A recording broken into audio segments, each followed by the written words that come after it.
Hello everyone, welcome to Chetan Bharat Learning and welcome back to our weekly current affairs series in which we'll cover all the important developments with respect to the field of Indian economy for your UPSC preparation. Now the period of reference for this particular video would be 29th of June to 5th of July. That means that all the important developments with respect to the field of Indian economy that occurred between 29th of June to 5th of July shall be discussed in this particular video. Alright? तो अब हम ये देख लेते हैं कि कौन से इश्यूज हुए थे जो पिछले एक हफ्ते में हुए थे इंडियन इकोनॉमी के पर्सपेक्टिव से कौन से इश्यूज हम आज के लेक्चर में कवर करेंगे. Alright, so what will we cover? सबसे पहले जीएसटी रिजीम को आए हुए 4 साल हो चुके हैं और जीएसटी रिजीम को हम कहते हैं हमारी कंट्री के टैक्सेशन सिस्टम में एक बहुत बड़ा स्ट्रक्चरल रिफॉर्म था. नाउ इसके 4 साल इंप्लीमेंट हुए, इसको 4 साल हो चुके हैं. तो 4 साल बाद हम एनालाइज कर रहे हैं, न्यूज़पेपर में बहुत सारे आर्टिकल्स आए हैं कि ये 4 साल गए कैसे, जीएसटी ने हमारे देश के टैक्सेशन सिस्टम को क्या फायदा पहुंचाया, हमारे देश की इकोनॉमी को क्या फायदा पहुंचाया और ओवरऑल क्या क्या बेनिफिट्स हुए हैं और क्या क्या चैलेंजेस सामने हैं. तो ये हम डिस्कस करेंगे.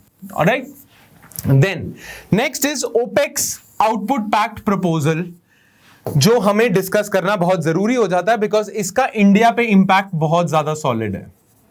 Why? Well, Organization for Petroleum Exporting Countries, OPEC का फुल फॉर्म है Organization for Petroleum Exporting Countries.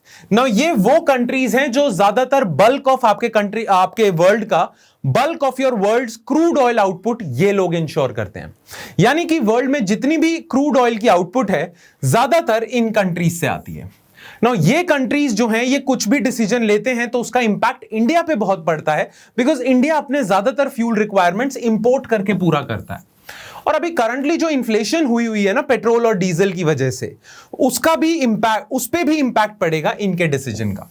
तो ये देख लेते हैं कि इस ऑर्गेनाइजेशन ने अभी क्या पैक्ट निकाला है. देन आरबीआई की फाइनेंशियल स्टेबिलिटी रिपोर्ट आई है, हर साल में 2 बार आती है. तो ये फाइनेंशियल स्टेबिलिटी रिपोर्ट आपके कंट्री के फाइनेंशियल सिस्टम के बारे में कुछ बता रही है, तो उसको डिस्कस कर लेंगे. देन परचेजिंग मैनेजर इंडेक्स सर्वे हुआ है, उसने बताया है कि जून के महीने में मैन्युफैक्चरिंग आउटपुट आपकी काफी ज्यादा श्रिंक हुई है, मैन्युफैक्चरिंग सेक्टर श्रिंक हुआ है. ऑलराइट, तो इसको भी हम देख लेंगे. वैसे तो इस पर्टिकुलर न्यूज में से ना आपको बस ये जानना है कि परचेजिंग मैनेजर इंडेक्स होता क्या है, क्योंकि सवाल ज्यादातर उसी में से आ सकते हैं. हर महीने परचेजिंग मैनेजर इंडेक्स की क्या वैल्यू आती है वो इंपॉर्टेंट नहीं है, इंपॉर्टेंट है ये है क्या. तो हम दोनों चीजें ही देख लेंगे. राइट, और जैसा कि हमेशा होता है करंट अफेयर्स में, मैं एंड में आपको कुछ आर्टिकल्स देता हूं जो you have to read yourself, ताकि आपकी रीडिंग हैबिट बेटर हो और आप जल्दी रीड कर सको न्यूज़पेपर्स. और दूसरी चीज, इन आर्टिकल्स में कुछ इंपॉर्टेंट पॉइंट्स हैं जो आप अपने मेंस आंसर राइटिंग प्रैक्टिस में यूज कर सकते हो. साथ ही साथ एसे राइटिंग भी इससे आपकी इंप्रूव होगी. Alright, so we will discuss certain important articles that you have to read yourself. और हमेशा की तरह एंड में I will give you certain MCQs that you need to practise because that would enhance your prelims skills. Right, prelims related questions कैसे attempt करने हैं वो skills आपकी एनहांस होंगी इससे. तो हम कुछ MCQs मैं आपको दूंगा, उसके आंसर्स आपने नीचे कमेंट सेक्शन में लिख के जरूर देने हैं. Alright, clear? तो फिर ठीक है, स्टार्ट करते हैं बिना किसी देरी के 4 years of GST regime. Now इससे रिलेटेड 2 आर्टिकल्स मैंने शॉर्टलिस्ट करे. वैसे तो बहुत सारे आर्टिकल्स आए थे, हिंदू में भी आए थे, इंडियन एक्सप्रेस में भी आए थे, पर एक मैंने हिंदू से उठा लिया आर्टिकल और एक इंडियन एक्सप्रेस से उठाया हुआ है. दोनों आर्टिकल्स में रेलेवेंट इंफॉर्मेशन है, इससे ज्यादा आपको इंफॉर्मेशन नहीं चाहिए. देख लेते हैं क्या इंफॉर्मेशन है. Alright, okay, 4 years of GST. Now GST के ना जब 4 years अभी हुए हैं, उस दौरान उस इवेंट को कमेमोरेट करने के लिए जो central board of indirect taxes and customs है, उसके कुछ 54,000 उसके लिए गवर्नमेंट ऑफ इंडिया ने एक फेलिसिटेशन सेरेमनी सी ऑर्गेनाइज करी थी. उस फेलिसिटेशन सेरेमनी में निर्मला सीतारमन जी जो हमारी फाइनेंस मिनिस्टर है, उन्होंने जीएसटी के बारे में काफी कुछ बातें बोली हैं. तो उनको एक बार ही देख लेते हैं, फिर हम देखेंगे जीएसटी की अचीवमेंट्स क्या रही हैं और क्या चैलेंजेस हैं सामने. राइट, तो GST completing 4 years, Finance Minister Nirmala Sitharaman has said most challenges in providing stability to tax regime have been overcome, including the 2 waves of unprecedented COVID-19 pandemic. तो COVID-19 पैंडेमिक ने पूरे economic system को impact करा था, taxation system को भी करा होगा।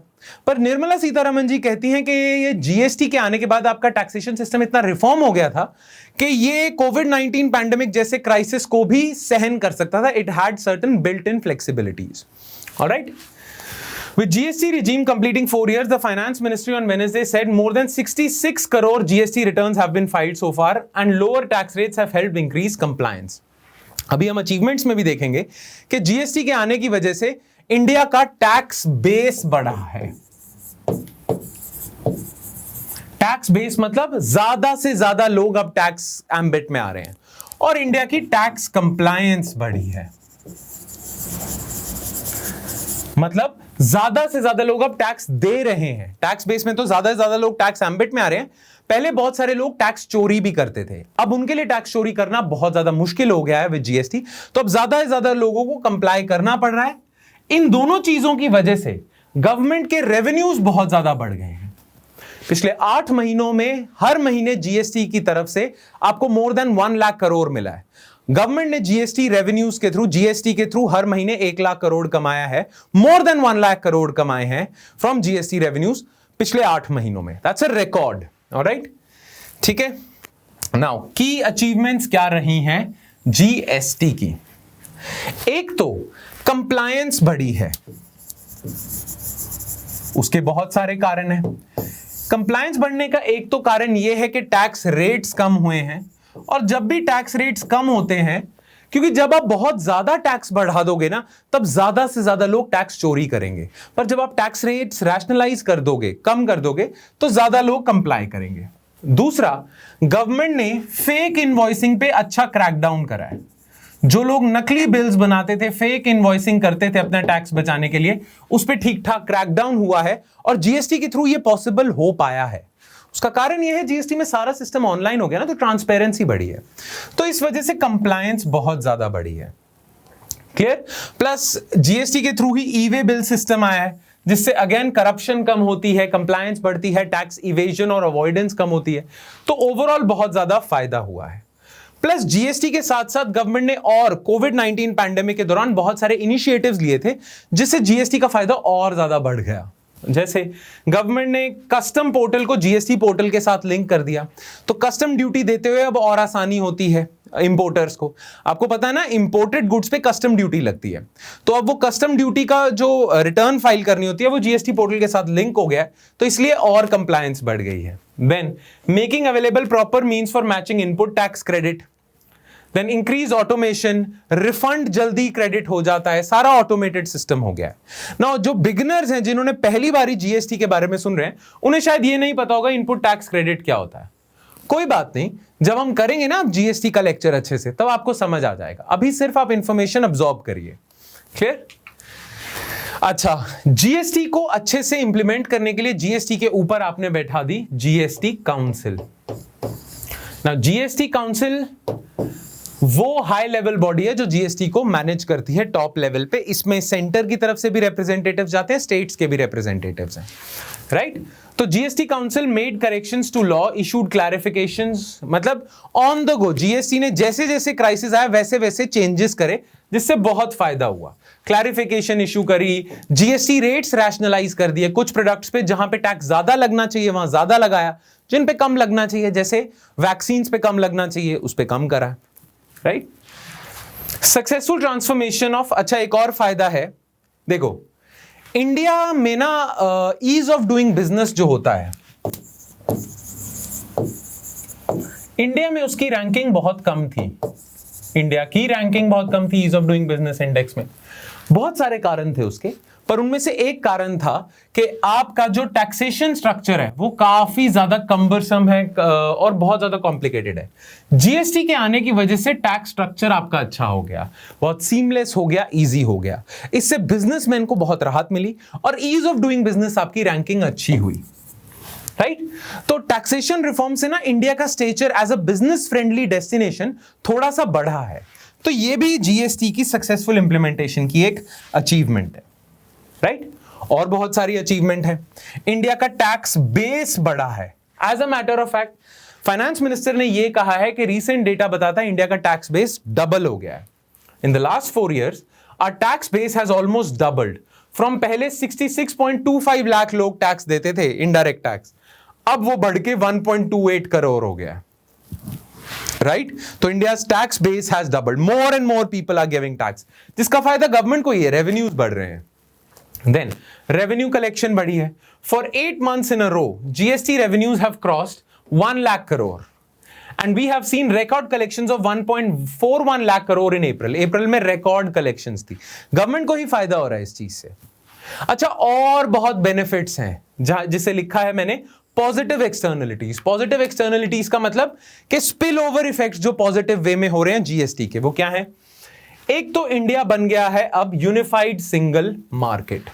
यूनिफाइड सिंगल मार्केट का मतलब क्या होगा?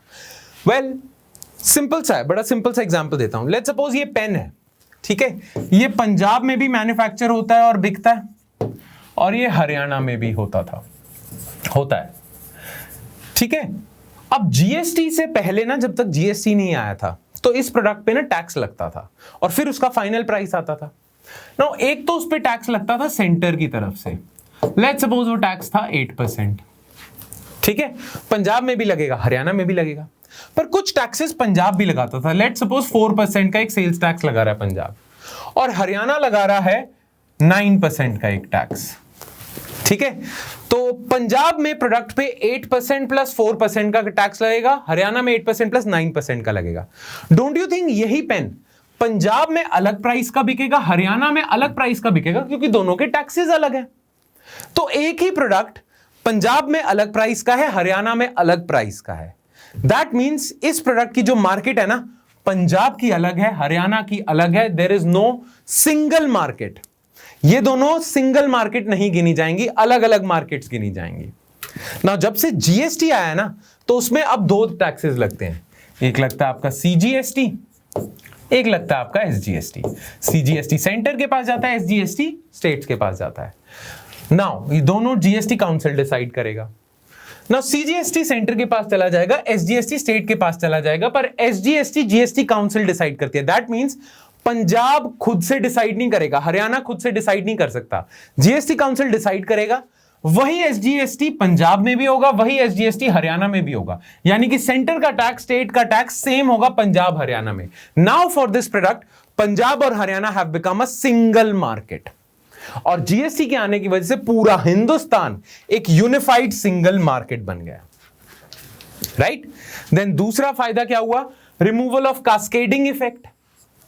नाउ जिन्होंने जीएसटी पे लेक्चर नहीं लगाया हुआ है, या जिन्हें अभी तक जिन्होंने स्टैटिक लेक्चर नहीं लगाए हैं, दोज हु आर बिगनर्स, वो अभी रुक जाओ, कास्केडिंग इफेक्ट उन्हें नहीं पता होगा। कोई बात नहीं, पेशेंस रखनी है आपने, जब आएगा आपको समझ आ जाएगा।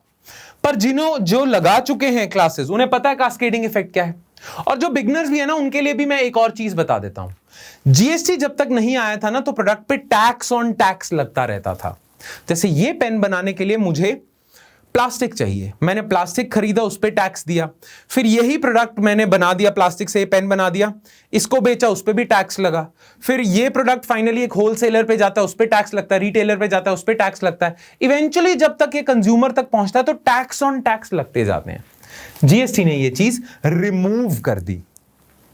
क्लियर? अच्छा, जीएसटी के आने की वजह से improved competitiveness of goods and services has helped spur economic growth, taking us further on the path of prosperity. देखो, जीएसटी जब टैक्स कंप्लायंस इजी हो जाएगी, बिजनेसमैन को फायदा होगा, ease of doing business better होगा, बिजनेस एनवायरनमेंट बेटर होगा, तो इकोनॉमी ग्रो करेगी, प्रॉस्पेरिटी बढ़ेगी। वो हुआ है, राइट? अच्छा, यहां कुछ एग्जांपल्स दिए हैं कि जीएसटी काउंसिल का स्ट्रक्चर क्यों अच्छा है जीएसटी को मैनेज करने के लिए, क्योंकि जीएसटी ने जैसे जैसे प्रॉब्लम आई है, जीएसटी काउंसिल ने वैसे वैसे ही कुछ स्टेप्स लिए हैं जिससे कंज्यूमर्स पे या टैक्स पेयर्स पे बर्डन इजी हो जाए। सम ऑफ दो स्टेप्स आर कि लेट फी की जो पेनल्टी लगती थी वो वेव ऑफ कर दी कोविड-19 के दौरान। देन लेट फी, अगर आपकी पेंडिंग है कुछ ड्यूज तो उन पे इंटरेस्ट लगता था, वो इंटरेस्ट रिड्यूस कर दिए, डेडलाइंस रिलैक्स कर दी, ठीक है, रिफंड ड्राइव चलाई, और ऐसे बहुत सारे स्टेप्स लिए थे जीएसटी काउंसिल ने, जिससे पता लगता है कि GST council has also manage this regime Fairlie. That means GST council का स्ट्रक्चर अच्छा है। अच्छा, चैलेंजेस क्या क्या हैं? जीएसटी के अचीवमेंट्स तो हमने देख ली, चैलेंजेस क्या हो सकते हैं? देखो, एक तो इशू है फिस्कल फेडरलिज्म का। पहले क्या होता था, सेंटर के पास अपने टैक्सेस थे, स्टेट के पास अपने टैक्सेस थे, स्टेट्स के पास पूरी फ्रीडम थी कि वो टैक्स किस हिसाब से लगाए। अब दोनों की पावर जा चुकी है जीएसटी काउंसिल में। अब इसमें ना सेंटर स्टेट्स के डिस्प्यूट हो सकते हैं जो रिजॉल्व नहीं हो पाए थे रिसेंटली, जैसे कॉम्पनसेशन सेस को जीएसटी में स्टेट्स को सेंटर की तरफ से कुछ कॉम्पनसेशन जाएगा। उस कॉम्पनसेशन के ये जो कोविड-19 लॉकडाउन लगा था, इसमें स्टेट्स को कम कॉम्पनसेशन गया था, तो एक डिस्प्यूट उठा था। तो इस डिस्प्यूट को और रिजॉल्व करने की जरूरत है, कुछ और स्ट्रक्चरल मैकेनिज्म लाने की जरूरत है जिससे ऐसे डिस्प्यूट्स सेंटर और स्टेट्स के अच्छे से रिजॉल्व हो, जिससे फिस्कल फेडरलिज्म एनहांस हो। Clear? Then 15th finance commission ने भी अपनी रिकमेंडेशंस दी हैं। उन्होंने कहा है कि देखो, जीएसटी बहुत अच्छे से काम कर रहा है, पर जीएसटी में भी ये कुछ लूप होल्स हैं, कुछ प्रॉब्लम्स हैं, जो अगर सॉर्ट आउट हो जाए तो जीएसटी परफेक्ट हो जाए। तो वो प्रॉब्लम्स क्या हैं, यहां दी हुई हैं। प्लस ये जो पूरा सिस्टम है जीएसटी रिटर्न फाइल करने का, ये पूरा ऑनलाइन जा चुका है ना। ऑनलाइन के लिए आपको अच्छा आईटी इंफ्रास्ट्रक्चर चाहिए, पर आईटी इंफ्रास्ट्रक्चर में इंडिया में अभी फिर भी कुछ टेक्निकल ग्लिचेस हैं। प्लस जो कंप्लायंस कॉस्ट है ना, वो बड़ी कंपनीज के लिए तो इजी है, पर टैक्स कंप्लायंस छोटी कंपनीज के लिए थोड़ी मुश्किल है। ये कुछ चीजें हैं तो जीएसटी में सॉर्ट आउट हो जाए तो बहुत बढ़िया है। क्लियर?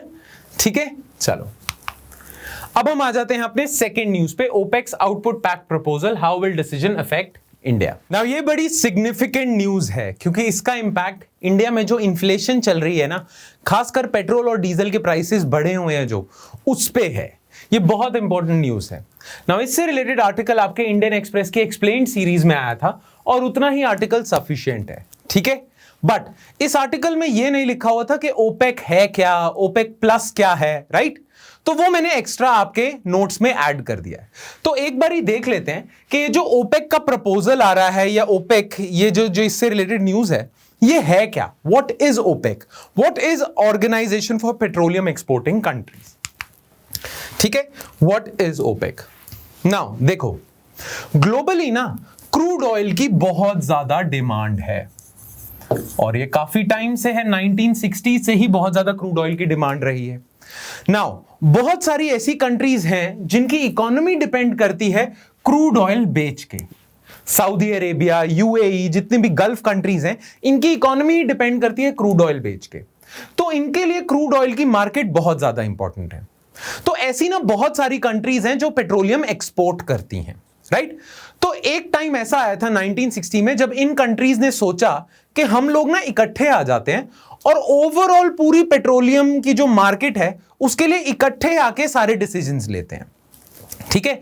तो हम ये, इनका कोशिश ये थी कि हम सारे मिलके एक ऑर्गेनाइजेशन बना लें और पेट्रोलियम एक्सपोर्ट करने की पॉलिसीज अपनी सारी अलाइन कर लें कि क्या प्राइस होना चाहिए, क्या प्राइस नहीं होना चाहिए, हम इकट्ठे आ जाएं, राइट? जैसे एक चीज है कि मान लो प्राइसेस ना ऑयल के बहुत ज्यादा गिर जाते हैं, राइट?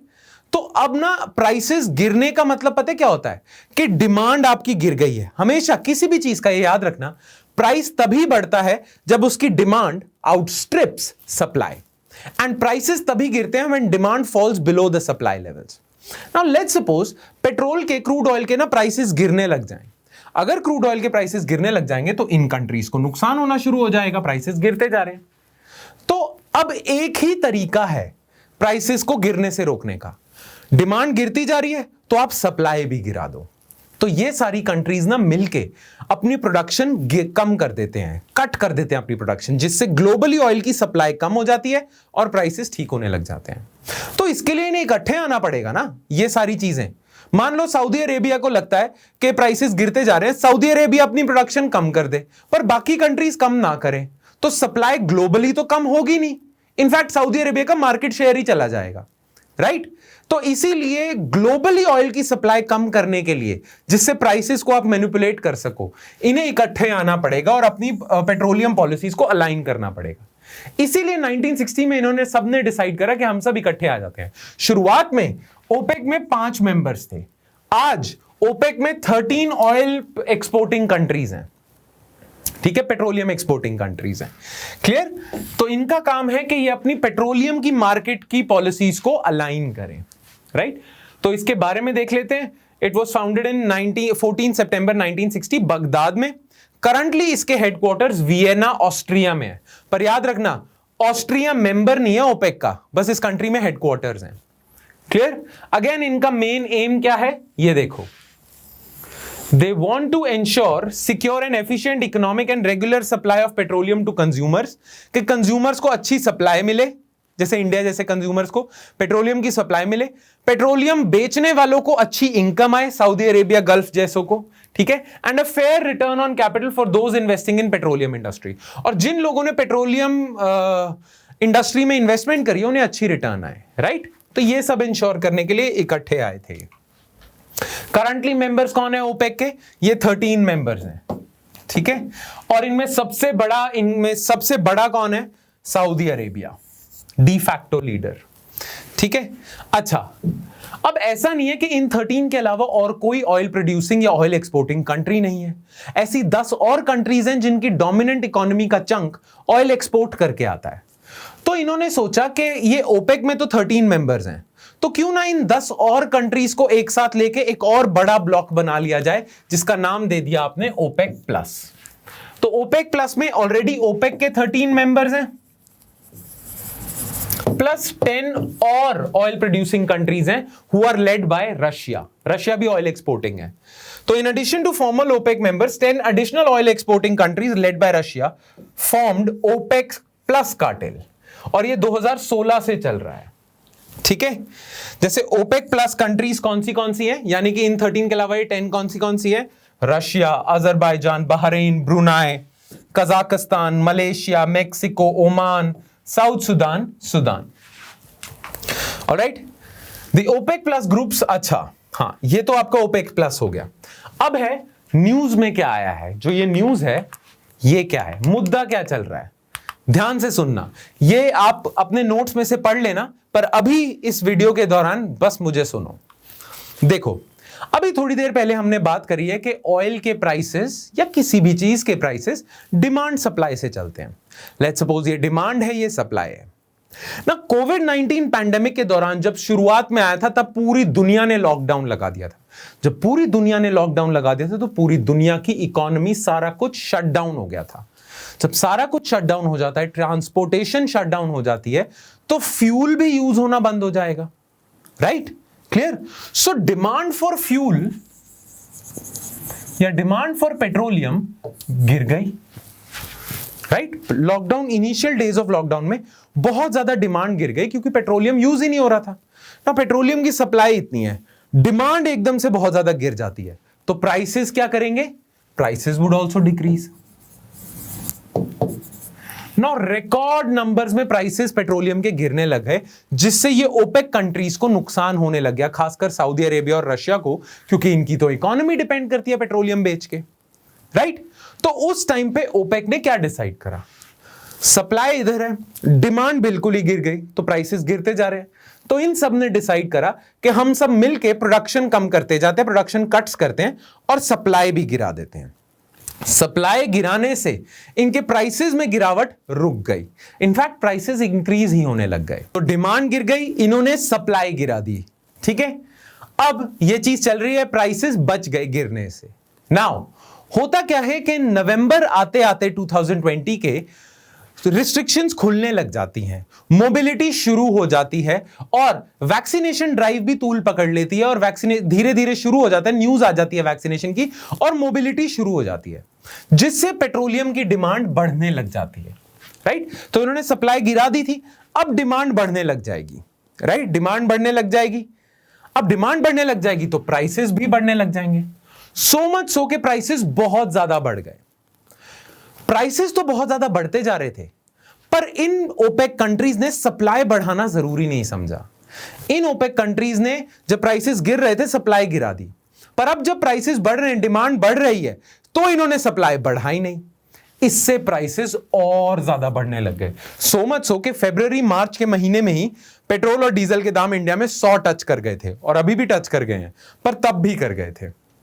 राइट इसीलिए बहुत सारी डेवलपिंग इकोनॉमीज ने ना ओपेक के दरवाजे खटखटाने शुरू कर दिए और कहना शुरू कर दिया कि देखो आपकी वजह से आप सप्लाई बढ़ा नहीं रहे हो, इस वजह से पेट्रोलियम हमारी कंट्री में फ्यूल कॉस्ट बढ़ती जा रही है, इन्फ्लेशन बढ़ती जा रही है, और क्योंकि इन्फ्लेशन बढ़ती जा रही है हमारी इकोनॉमिक रिकवरी टाइम पे नहीं हो रही है, अच्छे से नहीं हो रही है। सो मच सो कि इंडिया के पेट्रोलियम मिनिस्टर धर्मेंद्र प्रधान जी ने ये तक कह दिया कि इंडिया में इकोनॉमिक रिकवरी स्लो ही इस वजह से हो रखी है कि ओपेक कंट्रीज सप्लाई नहीं बढ़ा रही और इन पे ओपेक पे प्रेशर आना शुरू हो गया ना। ओपेक ने इस प्रेशर को थोड़ा अच्छे से सुना और ओपेक ने डिसाइड करा कि हम प्रोडक्शन सप्लाई बढ़ा देंगे।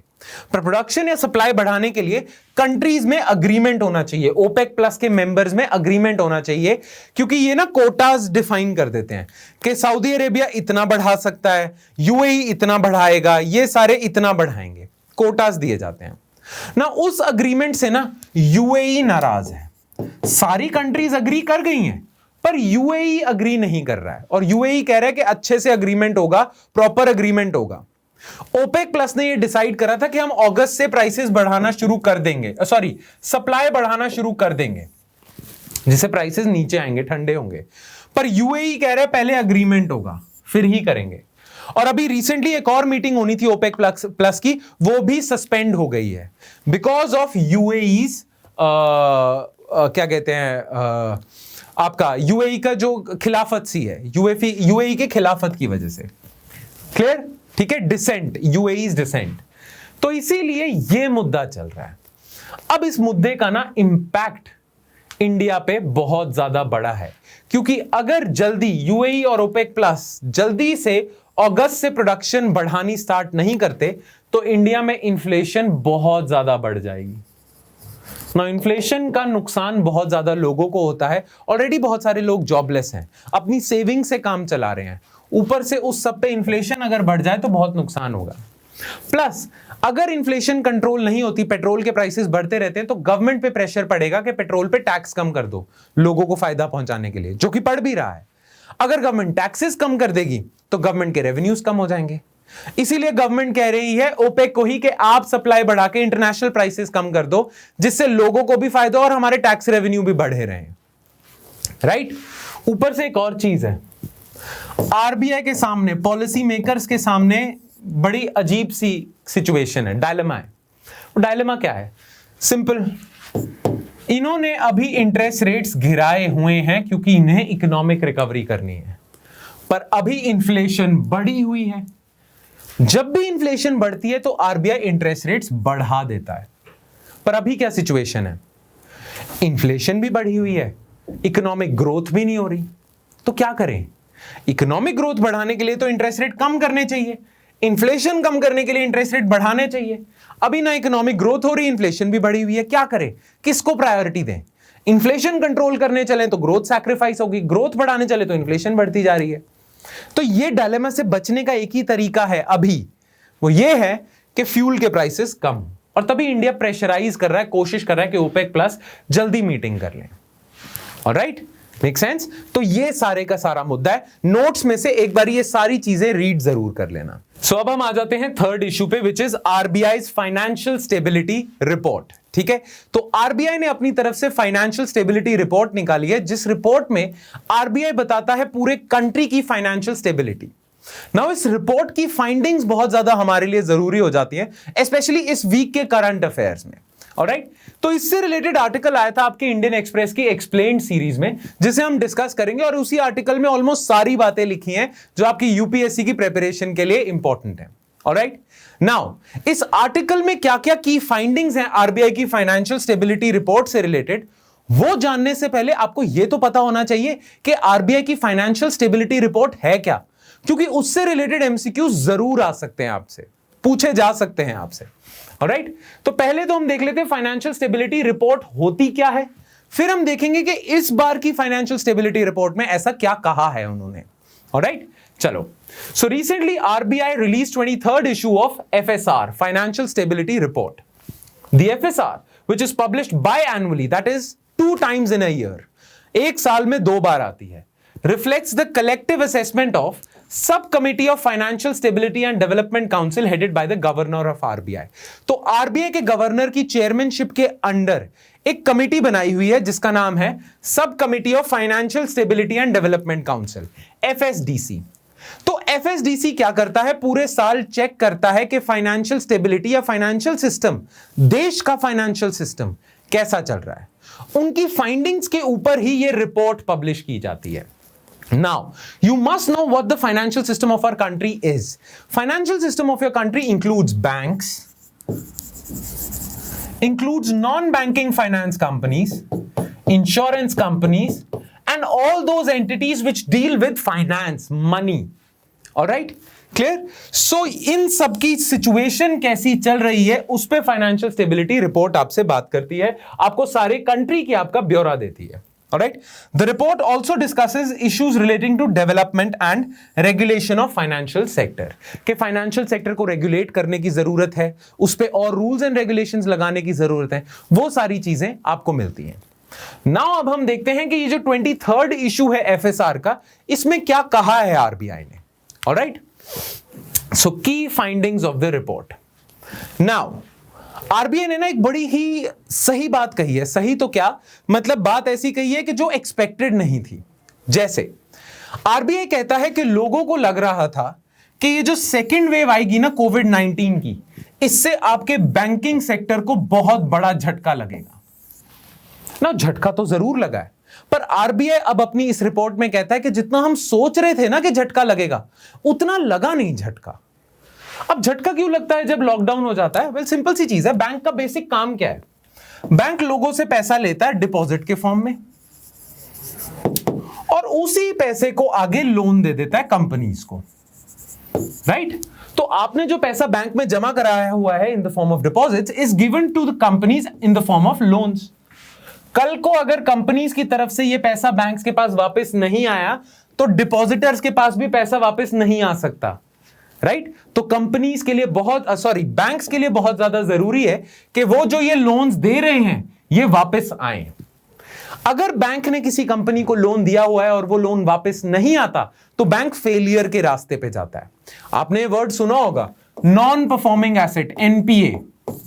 एनपीए वो लोन होता है जिसके चांसेस हैं कि वो वापस नहीं आएगा, राइट? सो जब भी बहुत सारे लोन्स बैंक्स के वापस नहीं आते, बैंक्स की बैलेंस शीट खराब होने लग जाती है।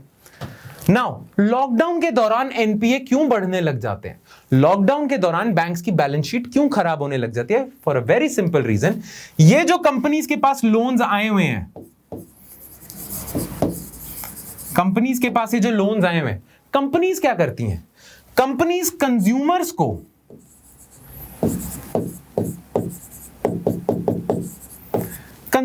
को गुड्स एंड सर्विसेज देती हैं, सामान बेचती हैं, सर्विसेज देती हैं और बदले में कंज्यूमर्स इन्हें पैसा देते हैं, राइट?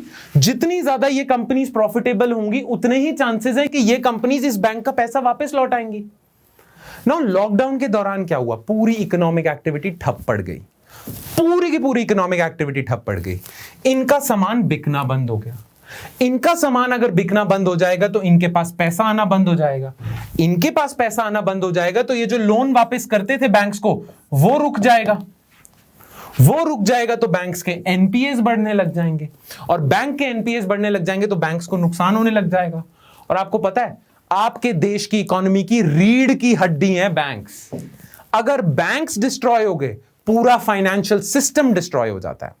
तभी लॉकडाउन के दौरान सबसे ज्यादा फिक्र था आरबीआई को कि बैंकिंग सिस्टम बचा रहे, क्योंकि लॉकडाउन से कंपनीज लॉसेस में है और इन्हीं कंपनीज ने इतना लोन उठाया हुआ है कि अब अगर इन्हें प्रॉफिट नहीं होगा बैंक्स को वापस नहीं दे पाएंगी। Make sense, right? Now RBI कहता है जितना हम सोच रहे थे उतना नुकसान हुआ नहीं। उसके दो कारण हैं। कारण नंबर 1, देखो बैंक्स ना रिस्क को अपने बचा के चलता है। बैंक्स को पता है कभी ना कभी एनपीए तो आएंगे, तो इन एनपीए के लॉसेस को कवर करने के लिए banks have created capital buffers. Side में वो कुछ पैसा रखता है अपने पास जिससे इन लॉसेस को कवर कर ले। आरबीआई कहता है कि इस साल बैंक्स के पास ठीक ठाक कैपिटल बफर्स थे, ठीक ठाक रेजिलिएंट कैपिटल बफर्स थे, जिसकी वजह से सेकेंड वेव के बावजूद, एनपीए बढ़ने के बावजूद बैंक्स ने अपने लॉसेस कवर कर लिए because of these resilient capital buffers. ठीक है, और दूसरा कारण क्या बताता है आरबीआई? आरबीआई कहता है कि कोविड-19 पैंडेमिक और ये सेकेंड वेव की वजह से, रिस्ट्रिक्शंस की वजह से गवर्नमेंट प्लस आरबीआई ने पॉलिसी सपोर्ट बहुत दिया इन कंपनीज को। गवर्नमेंट ने बहुत ज्यादा अपना एक्सपेंडिचर बढ़ा दिया और बहुत सपोर्ट दिया है कंपनीज को। आरबीआई ने बहुत सपोर्ट दिया है कंपनीज को। इस सपोर्ट की वजह से, पॉलिसी सपोर्ट की वजह से बहुत सारी कंपनीज को इतना नुकसान नहीं हुआ कि वो अपनी लोन की पेमेंट्स वापस ना कर पाए। तो बहुत सारी कंपनीज को तो नुकसान हुआ लॉकडाउन की वजह से, पर बिकॉज ऑफ गवर्नमेंट सपोर्ट कई कंपनीज बच गई, इसलिए कई पेमेंट्स बैंक्स की बच गई और बैंक्स में इतना एनपीए की प्रॉब्लम नहीं हुई जितनी हो सकती थी, all because of government and RBI support. तो इन दो कारणों की वजह से इतना नुकसान नहीं हुआ जितना हो सकता था, राइट? यही सब इधर लिखा हुआ है। तो आप अपने नोट्स में से ये चीजें पढ़ लेना, मोटे मोटे तौर पे जो हो सकता था वो मैंने बता दिया आपको। ऑलराइट, चलो नेक्स्ट। अपनी रिपोर्ट में आरबीआई सिर्फ ये कह के तो रुक नहीं जाएगा कि इतना नुकसान हो सकता था पर हो नहीं रहा। आरबीआई बता रहा है और भी चीजें बता रहा है, तो वो चीजें भी देख लेते हैं। आरबीआई ने बोला कि देखो इतना नुकसान हुआ तो नहीं, पर अभी भी इसका मतलब ये नहीं है कि सब सही है। There is no room for complacency. अभी भी कुछ रिस्क्स मंडरा रहे हैं आपके ऊपर। वो क्या है इमर्जिंग रिस्क्स? नंबर 1, अभी आपकी जो इकोनॉमी की स्टेट है ना, वो कंप्लीट रिकवरी नहीं हो रही आपकी इकोनॉमी की। अभी आपकी इकोनॉमी टेक ऑफ नहीं कर रही है। अभी तो जो डैमेज हुआ था ना उसे रिपेयर कर रही है। अभी टेक ऑफ नहीं हुआ है। अभी आपकी रिकवरी प्रॉपर ऐसे स्टेबल पैरों पे नहीं है, अभी भी डामाडोल चल रही है। तो you should be beware of certain risks. ठीक है। दूसरा, फ्यूचर में अगर एक थर्ड वेव आ गई और ऐसे कोई शॉक वगैरह आ गए तो आपकी इकोनॉमी अभी ठीक ठाक प्रिपेयर्ड नहीं है। फ्यूचर में अगर थर्ड वेव आ गई तो प्रॉब्लम है, ये एक रिस्क है। देन अभी थोड़ी देर पहले हमने पेट्रोलियम के प्राइसेस की बात करी थी, राइट? वैसे ही बहुत सारे और इंटरनेशनल कमोडिटीज हैं, जैसे basic metals, iron and steel, aluminium, lead, copper वगैरह, इनके प्राइसेस भी बढ़े हुए हैं। ये इनपुट्स यूज होते हैं बहुत सारी कंपनीज में। अगर कंपनीज के रॉ मटेरियल का प्राइस बढ़ता जाएगा तो कंपनीज को नुकसान नहीं होता जाएगा? सोचो, कंपनीज ने फाइनल गुड का अपना प्राइस ये रखा हुआ है और रॉ मटेरियल का प्राइस ये है। अब रॉ मटेरियल का प्राइस बढ़ता जा रहा है, पर फाइनल गुड का कंपनी प्राइस नहीं बढ़ा सकती क्योंकि कंज्यूमर चीखने लग जाएंगे कि आपने महंगी कर दी चीजें। तो डोंट यू थिंक अगर कंपनी फाइनल गुड का प्राइस इतना ही रख सकती है पर उसके रॉ मटेरियल का प्राइस बढ़ता जाएगा तो उनके प्रॉफिट कम होते जा रहे हैं, है ना? प्रॉफिट के लिए तो इतना सा रह गया, तो वो कम हो गया कंपनीज का। अच्छा, इंटरनेशनल कमोडिटी के अगर प्राइसेस बढ़ते जाएंगे तो कभी ना कभी कंपनीज को फाइनल गुड के प्राइस बढ़ाने पड़ेंगे अपना प्रॉफिट बचाने के लिए। उससे इन्फ्लेशन होगी, महंगाई बढ़ जाएगी, जो कि अभी बहुत बढ़ी हुई है और बढ़ेगी तो पता नहीं क्या हो जाएगा, राइट? तो this is a risk. Then बहुत ज्यादा अनसर्टेनिटी है, जिसकी वजह से बहुत ज्यादा ग्लोबली अनसर्टेनिटी है, जिसके इफेक्ट्स इंडिया पे भी स्पिल ओवर हो रहे हैं। एक ये कारण है। प्लस साइबर अटैक्स बहुत ज्यादा बढ़ते जा रहे हैं। जैसे जैसे सारी दुनिया ऑनलाइन जाती जा रही है। इनफैक्ट आप सोचो, कभी किसी जमाने में आप किसी को पेमेंट करते थे तो कैश के फॉर्म में करते थे। आज गूगल पे, पेटीएम सब चल रहा है। ज्यादातर ट्रांजैक्शंस ऑनलाइन हो रही हैं। अगर ज्यादातर ट्रांजैक्शंस ऑनलाइन हो रही हैं तो they are vulnerable to cyber attacks as well. पहले जब आप कैश में ट्रांजैक्शन करते थे तो you needed to be beware of जेब कतराज, but now you need to be beware of cyber hackers, right? Cyber attacks बढ़ते जा रहे हैं, डेटा ब्रीच होता जा रहा है। प्लस आरबीआई कह रहा है अगर खराब होता गया ना सिस्टम तो एनपीए भी बढ़ जाएंगे। प्लस कंज्यूमर क्रेडिट की डिमांड कम होती जा रही है, जिससे बैंक्स को नुकसान होता जा रहा है ना। कंज्यूमर क्रेडिट क्या होता है? जो शॉपिंग वगैरह के लिए आप लोन नहीं लेते क्रेडिट कार्ड्स के थ्रू, रिटेल लोन, जैसे कार लेने के लिए आप लोन ले रहे हो, कार लोन, फोन खरीदने के लिए ईएमआई करवा रहे हो, लैपटॉप खरीदने के लिए ईएमआई करवा रहे हो, बैंक से लोन ही ले रहे हो कंज्यूमर गुड्स खरीदने के लिए, उसे कंज्यूमर क्रेडिट कहते हैं। इसकी डिमांड अभी बहुत ज्यादा कम है क्योंकि लोग शॉपिंग कर नहीं रहे हैं अभी ज्यादा। मतलब आप कर रहे होगे क्या पता, पर मैक्सिमम इंडिया में सर्वे से पता चला है कि इतनी ज्यादा डिमांड नहीं है कंज्यूमर गुड्स की, and that is why consumer credit is falling. And various credit card companies including बहुत सारे बैंक्स की क्रेडिट कार्ड्स हैं, उनको नुकसान होते जा रहे हैं। तो ये रिस्क कुछ हैं। ऑलराइट, ठीक है। So what needs to be done? Well, जो जो हमने अभी बात करी है that needs to be done. RBI और गवर्नमेंट को पॉलिसी सपोर्ट अपना जारी रखना चाहिए क्योंकि उसी ने बचाया है अभी, ठीक है। Capital support, capital buffers banks को मेंटेन करने चाहिए, राइट। ये सारी चीजें करनी चाहिए जिससे आगे क्राइसिस ना रिपीट हो। ऑलराइट, सो ये सारी चीजें हैं, ये एक बार आप अपने नोट से भी पढ़ लेना ये तीनों पॉइंट्स। ऑलराइट, हम मूव ऑन करते हैं अपने लास्ट इशू पे, which is PMI survey shows manufacturing shrank in June, ठीक है। नाउ इस पूरी न्यूज में ना ज्यादा इंपॉर्टेंट पता क्या है कि ये PMI सर्वे क्या होता है, what is purchasing managers index. Alright, तो सबसे पहले वो देख लेते हैं। Clear, what is purchasing manager index? Well, ये ना एक मंथली इंडेक्स है जिससे आपकी इकोनॉमिक एक्टिविटी के बारे में पता चलता है। एक ऑर्गेनाइजेशन है, प्राइवेट ऑर्गेनाइजेशन, जो ये इंडेक्स कैलकुलेट करती है। इसमें पता क्या होता है, बहुत सारे बिजनेसमैन से ना सर्वे किया जाता है, उनसे कुछ ना क्वेश्चंस पूछे जाते हैं, उसके बेसिस पे पूरी इकोनॉमी को एक इंडेक्स का नंबर दिया जाता है जिससे हमें आइडिया लगता है कि इकोनॉमिक सिचुएशन कैसी है, ठीक है। तो एक सर्वे बेस्ड वो है, ये सर्वे बेस्ड मेजर है। Now purchasing managers index manufacturing sector के लिए भी निकाला जाता है और सर्विसेज सेक्टर के लिए भी अलग से निकाला जाता है। तो दो इंडेक्स आते हैं, एक मैन्युफैक्चरिंग के लिए, एक सर्विसेज के लिए, और इन दोनों का मिला के भी एक इंडेक्स आता है जिसे हम कंपोजिट इंडेक्स कहते हैं। क्लियर? तो मैन्युफैक्चरिंग सेक्टर का PMI मैन्युफैक्चरिंग सेक्टर के बारे में बताता है, सर्विसेज का सर्विसेज के बारे में बताता है। Alright, make sense? ठीक है, सो एक बार ये भी देख लेते हैं। It is calculated separately for the manufacturing and services sector. The PMI is usually released at the start of every month. ये आपसे क्वेश्चन पूछ सकते हैं, which of the following statements is are correct, ऐसे पूछ लेंगे। PMI is calculated quarterly, PMI is calculated annually, PMI is calculated monthly। तो आपने मंथली पे टिक करना है। which of the following statement is correct, मतलब हर मंथ कैलकुलेट होता है। PMI is compiled by IHS Markit, ठीक है, ये एक प्राइवेट ऑर्गेनाइजेशन है। ध्यान रखना, गवर्नमेंट नहीं कैलकुलेट करती PMI, ये प्राइवेट ऑर्गेनाइजेशन करती है। क्लियर? अच्छा, PMI जो इंडेक्स का नंबर है ना, दैट लाइज बिटवीन 0 to 100। तो PMI purchasing managers index manufacturing sector का कुछ 0 to 100 के बीच में स्कोर होता है। अगर the number is greater than 50, that means industrial activity is expanding, बढ़ रही है इंडस्ट्रियल एक्टिविटी, ये अच्छी न्यूज है। और अगर number is less than 50, then your industrial activity is contracting, ये बुरी खबर है। नाउ यहां पे न्यूज में क्या लिखा है, मैन्युफैक्चरिंग श्रैंक इन जून, यानी कि मैन्युफैक्चरिंग सेक्टर जून के महीने में कॉन्ट्रैक्ट हुआ है। इसका मतलब जून के महीने का PMI क्या होना चाहिए, लेस देन 50 होना चाहिए, क्योंकि less than 50 means industrial activity is contracting, और वही है।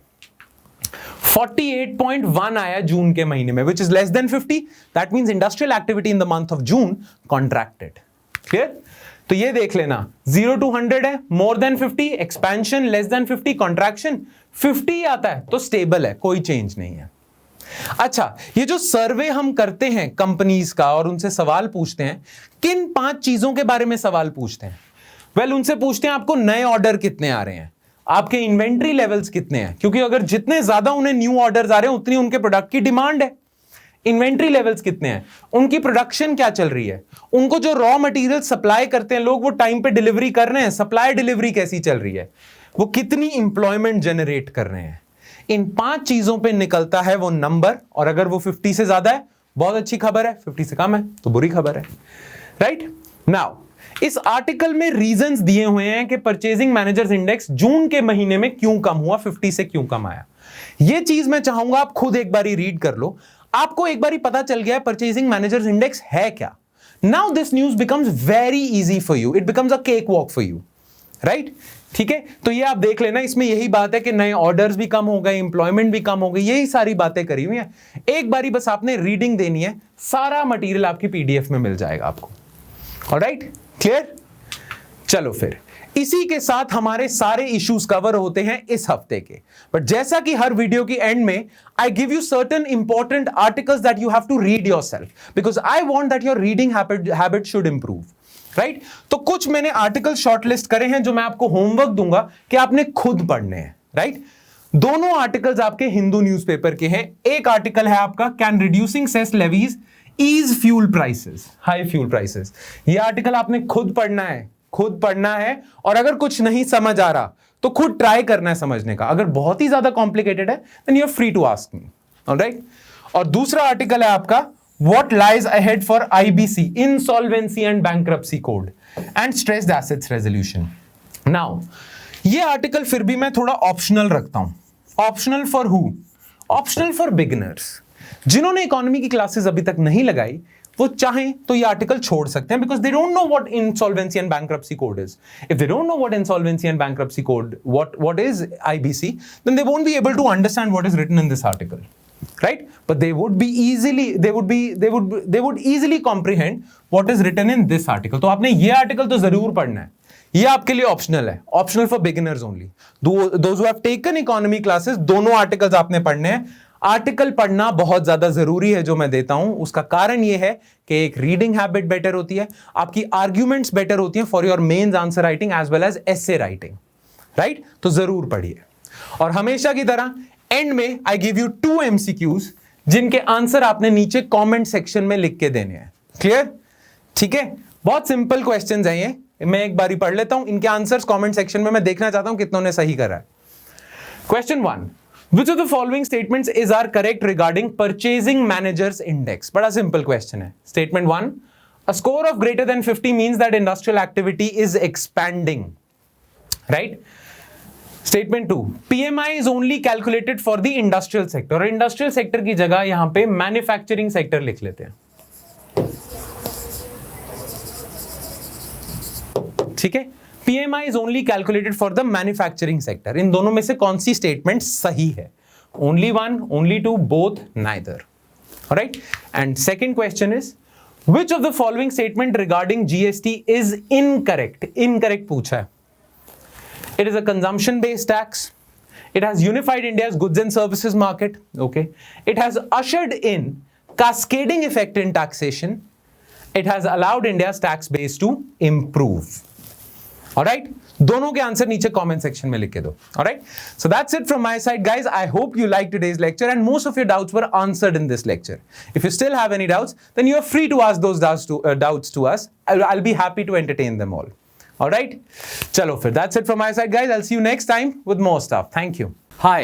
अगर आपको ये लेक्चर पसंद आया तो हमारे चैनल को सब्सक्राइब कीजिए, और अगर आप यूपीएससी 2021 के प्रीलिम्स के लिए सीरियस हैं तो हमारा क्रैश कोर्स जरूर ज्वाइन कीजिए।